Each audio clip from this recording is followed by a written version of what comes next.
پنجاب کی زمینوں کو آباد کرنے کے لیے انگریز سرکار نے پنجاب بھر میں نہروں کا جال بچھایا۔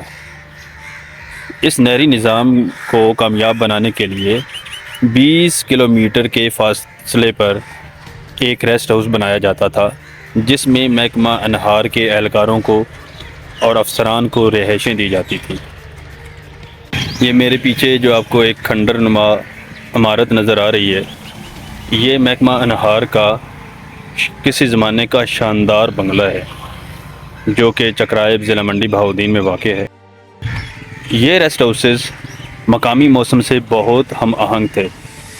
گرمیوں کی شدت کو کم کرنے کے لیے ان کی چھتیں بلند اور ان کی اندرونی دیواریں کچی بنائی جاتی تھیں، اور سردیوں کی شدت کو کم کرنے کے لیے ان میں باقاعدہ آتش دان بنائے گئے تھے۔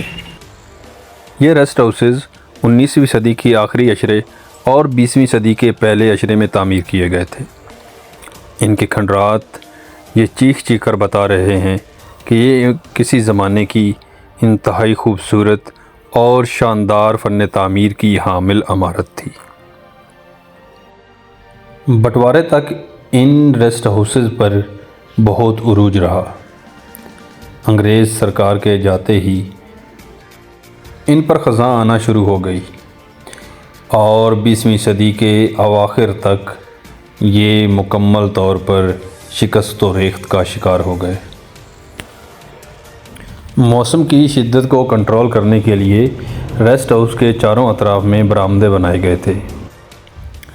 برآمدوں اور کمروں کی چھتیں لوہے کے گارڈروں اور اینٹوں پر مشتمل تھیں، اور یہ محراب نما چھتیں تھیں جو کہ وقت گزرنے کے ساتھ ساتھ بوسیدگی کا شکار ہوتی گئیں، اور اب ان میں جا بجا شگاف پڑ چکے ہیں۔ دروازے اور کھڑکیاں وقت گزرنے کے ساتھ ساتھ ختم ہو چکی ہیں۔ درمیانی ہال اور رہائشی کمرے، ان کی چھتیں کافی بلند تھیں، جن کا مقصد گرمی کی شدت کو کنٹرول کرنا تھا۔ ہال اور کمروں کی بیرونی دیواریں کچی اینٹوں سے بنائی گئی تھیں، جن کا مقصد گرمیوں میں ریسٹ ہاؤس کو ٹھنڈا اور سردیوں میں گرم رکھنا تھا۔ اب یہ دیواریں بھی بوسیدگی کا شکار ہو چکی ہیں۔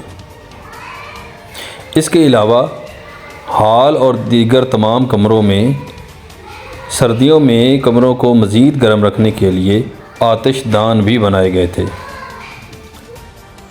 ریسٹ ہاؤس میں روشنی کا بھی خاطر خواہ انتظام کیا گیا تھا، اور ہر کمرے میں روشن دان بھی بنائے گئے تھے۔